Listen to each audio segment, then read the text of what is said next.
Now, if you were asked to name a single iconic fragrance, one that is truly timeless and classic in every sense of the word, one that has even come to define or become the trademark fragrance for a particular house or brand, what would immediately come to your mind? Well, I know for me that answer would be very easy. It would definitely be Shalimar from the house of Guerlain. And I feel like a lot of people would probably agree with me on that, because since its creation in 1921 by Jacques Guerlain, it has truly been everywhere. It's probably been worn by everyone. And just as recognizable as the name itself or the beautiful way that it smells, even the bottle is so iconic, so recognizable. Even though it's changed slightly over the years, it's gone through different variations, whether it's been the most familiar pedestal style with the blue sapphire fan top, or whether it's the umbrella style or even the clock style. When you see these bottles, you instantly know that it's Shalimar. And I don't really feel like that this presentation, these bottles that were created by Guerlain have really been replicated, the essence of them really captured by any other bottle design that's come along from any other house. If you are familiar at all with Shalimar, you might also be aware of the backstory here. The fragrance is said to be inspired by the love affair between Emperor Shah Jahan and Mumtaz Mahal that dates all the way back to the 1600s. In fact, it's said that this love affair that they had was so legendary, they were just so inseparable, and he was so devoted to her that he had built the Gardens of Shalimar and also the Taj Mahal in her honor. And so that's where the name Shalimar comes from. And truly, the fragrance itself is supposed to be modeled after this beautiful love that the two had for one another. My personal introduction to Shalimar came as a kid because, like I said earlier, Shalimar was just everywhere. I mean, so many women around me wore it. Not that I necessarily knew it by name, but I did know it by scent. Just being around someone that, you know, as they walked by you, smelling that beautiful scent trail that it left. It was very warm, very sweet, powdery, very vanillic. And it was mesmerizing, even as a kid. I mean, I paid particular attention to things like that. I mean, I just always have. I've had a very keen sense of smell. I've always joked that, you know, I wasn't created with the schnoz for no reason. So yeah, I've always had this keen sense of smell, and I've always been fascinated with colognes and perfumes and things of that nature. So yeah, I was able to easily recognize the scent, but it probably wasn't until later on that I came to really know that it was Shalimar. Interesting thing, or maybe funny thing, as a kid, I was the type that liked to snoop. I mean, I was very curious about things, especially when it came to fragrances. So when I would go over to someone else's house, one of my favorite things to do was when I had to go to the bathroom, well, you know, I'd do my business and then I would run the water for a while, because it seems like everybody back then had like their colognes and their perfumes like kind of displayed out on the bathroom counter on some kind of like glass or mirrored type tray. You know, just always looked very nice. And I was always very curious, so I would run the water long enough for me to try like each one of them. And thankfully, they were all at that time basically like your eau de cologne splashes, and they were aftershaves. They weren't sprays, so you were able to just take the top off and smell it from the bottle, sample it that way. And even with some of the sprays, I came up with a way to just, spray it very lightly so that I was able to smell it off the atomizer. That way anybody coming in behind me wouldn't know what I had been up to. But yeah, that was kind of the way that I experienced different perfumes. And it's probably how I came to recognize that particular smell of Shalimar as being truly Shalimar. So yes, I definitely had an appreciation for the scent itself, but of course it was a lady's perfume. And back then, you know, in the late 70s, the 80s, there was still a very clear demarcation between what fragrances or what a fella should smell like and what a lady should smell like. You know, it wasn't until later on in my teens, I've mentioned this in some of my previous videos, that I really came to learn that, well, for myself, I don't feel like that there's a lot of gender in perfumes. Probably a lot of the fragrances that I started wearing in my late teens, if they were released now, would be considered more unisex type scent. So as far as Shalimar is concerned, yeah, I had an appreciation for it, but it was still not one that I would probably have ever chosen to, you know, wear for myself at that particular time. So in all this growing and exploring that I've been doing, especially over the last couple of years, my reintroduction to Shalimar came actually just about a year ago. And I came across a bottle of the Eau de Parfum at a TJ Maxx, and just on a lark decided to pick it up. Now, it was, it said on the box that it was one of the refill rechargeable travel sizes, and didn't really know what that looked like. Of course, you know, having been familiar with all the bottle styles, I was a little disappointed when I opened the box up and it, you know, it looked like this. But, you know, still, it's, you know, nice looking bottle, but just nothing fancy, nothing at all like some of the other styles that are out there for Shalimar.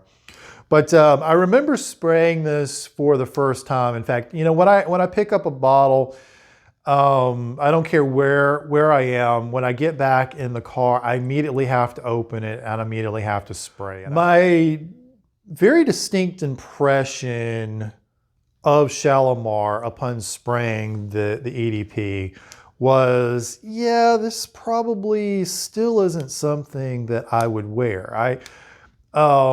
This reintroduction to it, it was very strange. I don't think it really had anything to do with the concentration per se, because I mean the basic elements of Shalimar is still here. But it was just, it hit me as being so powdery, so sweet. You know, I was getting, you know, some citruses in there too, but I really didn't feel like that it offset the rest of it enough where it would truly be wearable for me. But given time and having, you know, some discussions with other people in various forums and all of that online, I decided to, you know, to give it another chance. And so I did wear it quite a few more times. And I tell you, as a fragrance for myself, it really started to grow on me. I again regained this appreciation for the scent, and from that point on, it really made me curious as I started to do a little bit more research into Shalimar and began to realize all of the various concentrations that were available, the flankers. I wanted to like experience all of them. So I set out to do just that.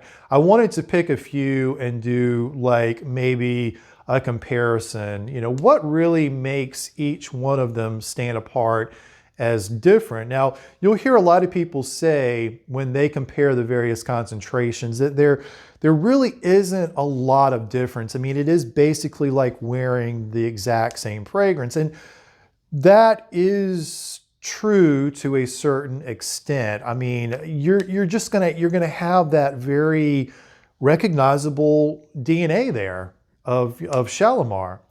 But when you truly sit down with them and you kind of dissect, you look at the notes that each one contains, you are able to pick up some subtle nuances there that really set each one of them apart. So I kind of want to go through those with you today because I've got three here, three different concentrations that I have collected. And I've been able to sit down with these. I've been able to spend some time with them. So I thought it would be cool to kind of go over what those variations are. So what I have for you today, again, is three different concentrations. Of course, we've got the EDP that I showed you earlier. That's where I started my Shalimar journey. But we also have the EDT, the Eau de Toilette, in the iconic pedestal style bottle with the fan-shaped top and the little ribbon around the neck there. And then we also have the EDC, the Eau de Cologne version. So slightly different bottle style. It doesn't have the pedestal, but it still has the same style top. Again, these bottles just blow me away. These are the type of bottles that you handle like very gingerly. You don't even want to get a fingerprint on them. I mean, they're so beautiful. So I will point out that out of these three, I was fully expecting to more than likely enjoy the Eau de Cologne version the best. And I think that is because I assumed that the Eau de Cologne would be the lighter, more citrusy version of the three. So what conclusions did I come to? Which one ended up being my favorite? So let's for a moment go over the notes that's in each concentration. Now, in comparing the Eau de Cologne and the Eau de Parfum, they both, according to Fragrantica, each have 18 notes that comprise the composition. And for the most part, they're the same. There are only a couple of variations. So I'm going to go over the notes for the Eau de Cologne.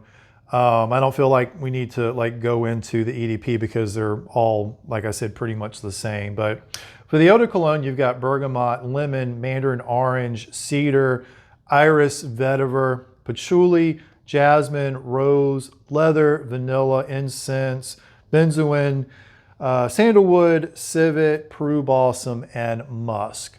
So in comparing that to the EDP, this Eau de Cologne, it has the benzoin and the Peru balsam, whereas the EDP does not have those notes, but it has tonka. Looking at the Eau de Toilette, this has the simplest composition, which kind of surprised me. But with that one, you've got bergamot, iris, rose, jasmine, and other florals, vanilla, and tonka. So what do each of them smell like? Is there enough of a difference there between the three that warrants having all of them in your collection?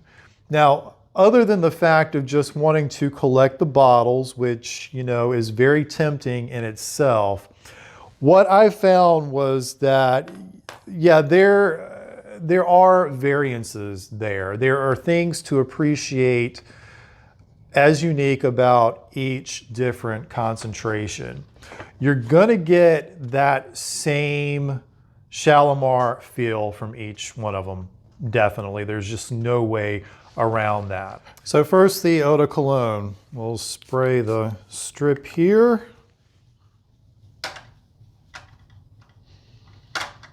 Again, I thought this was going to be my favorite of the three. But what I found with the Eau de Cologne, contrary to its name, because yeah, I was fully expecting it to be a lighter, more citrusy version. Instead, I picked up a lot more on some of the deeper, darker elements in the fragrance, like the the iris and the leather, that combination of the two. And also some incense as well. That's what really surprised me. You actually have a lot more depth to this. It's slightly deeper. It's a little darker. I don't know if that's quite the right word, but those notes seem to dominate the opening of this EDC concentration, to the point where you're not getting as much of the citruses and the vanilla. All right, so on to the eau de toilette.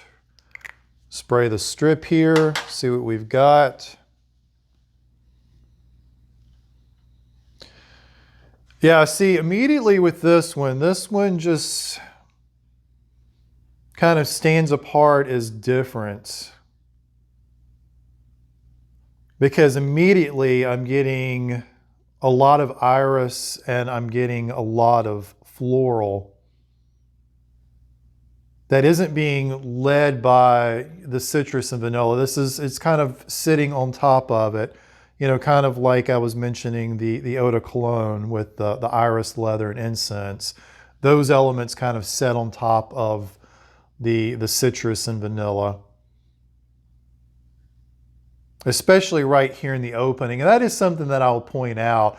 What I'm referring to with all three of these as we go through them is definitely the opening. That is where you're going to see most of those subtleties, those variances between the three concentrations, is definitely in that opening. Immediately you feel like that this is the fresher, the lighter take on Shalimar.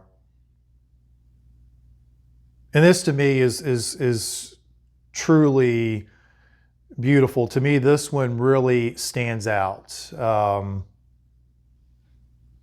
between the three concentrations. But let's take a look at the EDP now. All right, so give that a spray. Let's see what we have with the eau de parfum.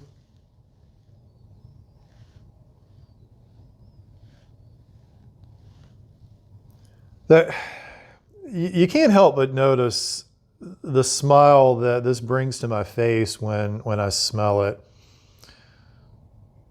I mean, each concentration, I mean, there's something so special here with each of these.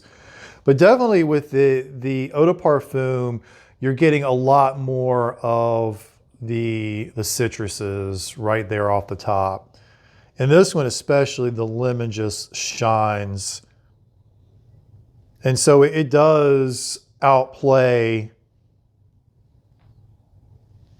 the other notes. You're getting a little bit of the iris. You are definitely, as this dries down, you're getting more of the vanilla. But it's definitely, it makes it a little bit more bracing. It makes it a little bit more sharp, if you will, right there at the top. But of course, with each of these concentrations, it is more in the dry down that you start getting that vanilla as being the key player. And that really is what contributes, I think, to the wonderful scent trail that Shalimar leaves behind you.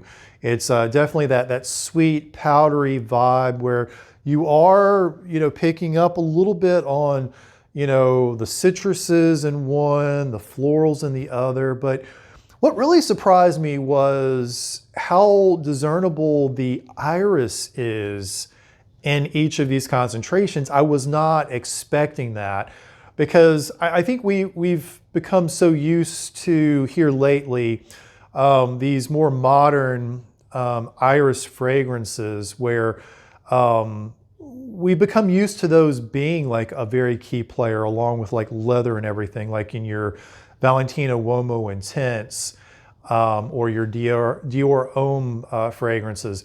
But here in Shalimar, it's not quite to that level. I mean, it doesn't really have that really strong sticky, cosmetic-y vibe to it. But I think if you took those particular fragrances and you cut that in half, that's what you have with Shalimar.